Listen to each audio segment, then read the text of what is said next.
A lot of the time I'll still get messages from guys and they'll know me through porn sites or like things like that I've done, like OnlyFans stuff, but then they will just have no idea that I'm on this TikTok.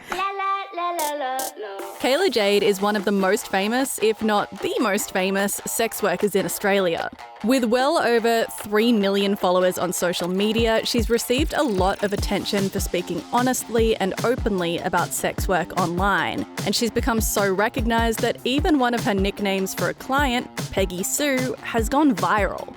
But does her content capture some of the harsher realities of sex work? And how has her newfound fame affected her work? Kayla, thank you so much for being here with me today. Oh, thanks for having me. Who is Peggy Sue, and do you think that Peggy Sue decided the election in some sort of way? Peggy Sue is Kayla's code name on TikTok for one of her clients who enjoys, well, the name spells it out.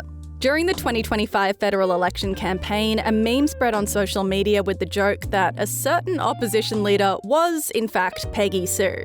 I don't think I started it, but I definitely did provide the catalyst to encourage people to go over there and do that. We all know it's satire, we all know it's tongue-in-cheek, but it is definitely a harmless way of the younger demographic being able to express a level of frustration with Dutton. Kayla has clarified there was no truth to these rumours. Peggy Sue was actually recently on my podcast, so I talked about him and asked him a bunch of questions. I just put up a question box on Instagram. It was fire away, whatever you want to ask him, just go for it. Yeah, so I just sat and chatted with him and asked him some questions, and it was weird seeing him in an interview setting, all normal and professional, but it was fun. I mean, that is so bizarre, right? For him to agree to do that. Yeah. Did you think he was going to say yes? I was going to say yes. You knew it? Yeah. Okay. He doesn't say no to me. I still find that a little bit difficult, to be honest. You're a very hard person to say no to. Oh, shucks. Thank you. But yeah, we've had some history, me and Peggy.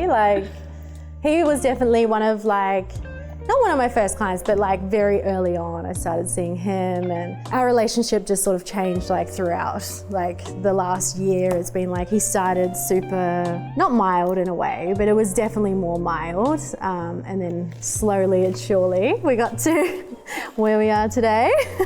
You have millions of social media followers at this point, and I'm wondering, did you ever anticipate becoming so social media famous? No, not at all. Throughout OnlyFans and stuff, I was always on social media, I had a following, but it's only been recently since I felt it's really blowing up. Within the last year, I started posting on TikTok, just kind of venting about, clients. I was just I'm just gonna throw this out there for anyone who wants to listen. And then it just blew up and I was oh my God, this is crazy. I wasn't expecting it, but I've loved every minute of it though. It's been fun. You mentioned there speaking about clients online, and I wonder how being so socially media famous interacts with your sex work.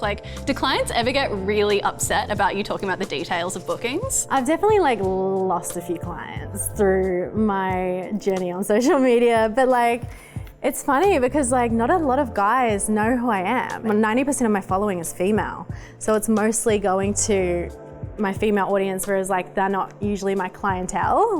Most of my clients are guys, so a lot of the time I'll still get messages from guys and they'll know me through porn sites or things like that I've done, OnlyFans stuff, but then they will just have no idea that I'm on this TikTok. So it's great when I meet a client and they're they just have no idea. I'm oh. So it's really for the girls, the TikTok content. Yeah, it's always been for the girls, really. Just I don't know, oversharing way too much, but for some reason they enjoy it. How much of a toll does it take being in sex work, but then also being online so much, sharing so much of your life? I definitely had to, I stepped back from the clients quite a bit, so I'll only sort of see my regular clients now. I'm privileged to be able to just see people that I want to see. The social media, especially recently, has taken quite a mental toll. I think it just goes through waves because obviously, you can get so much hate online and they say not to read the comments and stuff, but just sometimes you do, and sometimes it just gets to you. And sometimes people in a way don't think that we're human or sometimes it's just some of the comments I read, I'm damn, that was so nasty. But I'm fortunate enough to have my family and have my friends outside of the social media bubble that I can just go to them and we can just be normal and not talk about TikTok, and we don't bring up what's going on social media. It's just that normal sort of side that I try to keep like more private, just so I have like that thing for me, because sometimes it gets a lot. You know, that's just the way of the internet really, you know, throwing yourself out there, there's gonna be some people that aren't gonna like you and you just gotta be like, oh well, is what it is. Has the newfound publicity ever become scary for you? Are you worried about your personal security? Yeah, it definitely got a bit scary. Like a month ago, there was like a group of women actually who were trying to like, I guess, expose me for having kids in a way. Like the comments were just talking about like me having kids and like their opinions of me and like, you know, what they think I'm like as a mother. And like, it's actually crazy to me. Like people would just like make up some, I don't know where they hear this, but like I saw one comment being like, oh yeah, like she doesn't have, like her kids are in custody. Like she doesn't have her kids. And I was like, where'd you get this information from? Like, how are you coming up with this stuff? It was never a secret. I just always wanted to keep that life sort of private, you know, like just being in media. Like I just don't want my kids to be in the media and things like that. So like I knew it was sort of brewing. I was like, it's gonna like come out eventually. But that was a bit scary in a way, like thinking like, what's gonna happen now that like I've come out and said that I have kids, but like everyone has just been so supportive. And like, yes, there's gonna be a group that don't like me. There's always gonna be that, but it was just so nice to see all the support from women. Do you feel like social media audiences can be really demanding in a way?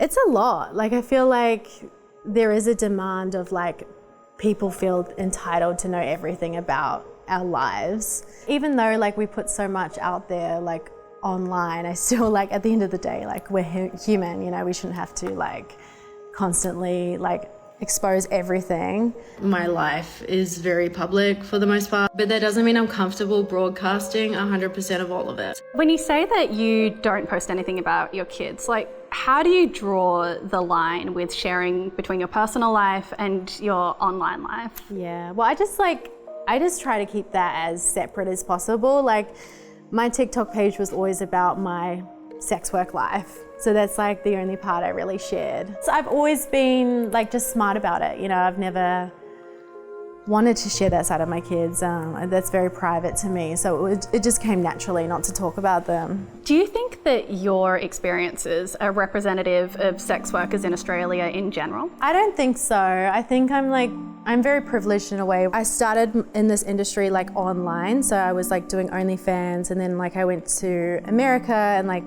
you know, did the porn, like work with porn companies for a bit and like flew around the world. I feel like I had that foundation of like that social media presence. So when I decided to like go into the realm of full service sex work and like in-person work, it was easier for me in a way because I had that following. And like I always try to say on my page, like my story isn't gonna be the same as yours. Like, you know, you might see me doing things online, but like it's not gonna be everyone's experience. Like that's why I always say like, I wouldn't recommend sex work because like it's still such a dangerous industry, you know, and I try to like talk about the downsides of the industry so people know like it's not just this amazing glamorous thing that's gonna be, you know, all fairies and rainbows, because it really isn't that. Research shows sex workers in Australia are exposed to a range of challenges, including risk of health issues and exposure to trauma and violence. Street-based sex workers are more likely to have experienced work-based violence compared to other sex workers. Do you try to make your content reflective of all the different aspects of sex work? I definitely try. Like I talk about, you know, I talk about the downsides, and I try to just be as like, I make my content just like how I would make my content. Like it's just like me, and like, you know, I'll just sort of, I basically make like day-to-day videos of like what I'm doing, and like, so it's pretty like open and honest. I came to your content a couple of years ago, and it really started with the money counting. I just had 2 clients, and this is how much money I made doing FS. Yeah. And I noticed that you stopped that a little while ago. So I wanted to ask why you did that. That's TikTok. I mean, you would know, like if you're scrolling on something and you see a video, you don't necessarily like follow into all the other videos and look at everything else. I was worried that like, you know, say a young person would see those videos and be like, oh my gosh, she makes so much money doing sex work, but they don't really fully understand what like I had to do to like get that money. So I just felt a bit icky in a way, like just posting like videos of like money, and also it's quite a dangerous thing, like if you're posting like money online and then like, you know, I feel like it could potentially like endanger other sex workers because people know like how much money we're making. So don't think that it's like constantly like this, because it is not. Do you think that social media in general has helped to destigmatise sex work? I think so. I'm like fortunate enough to be able to get like brand deals now, which is like unheard of in the sex industry. Like brands don't usually work with sex workers because it's like a risky thing for them. And I still have that stigma of like brands not wanting to work with me because of like the stories I tell and stuff. And I get it, because like some of those stories are just like, you know, they're a lot. So I understand, but like at the same time, like I'm happy and like I'm glad that like I'm sort of breaking down those walls a little bit, very slowly but surely. Like we've come a long way in the past like even 10 years. Like it's amazing how much it's changed. Is there anything that you wish people understood about sex work that people sort of broadly don't seem to understand right now? I feel like there's still a lot of stigma behind like, you know, women in sex work, and like I still get a lot of hate online, like just from being a sex worker in general. A lot of people would have in their heads like, you know, what a sex worker is like or how they act. Never judge a book by its cover. Well, thank you so much for chatting with me, Kayla. Oh, thanks for having me.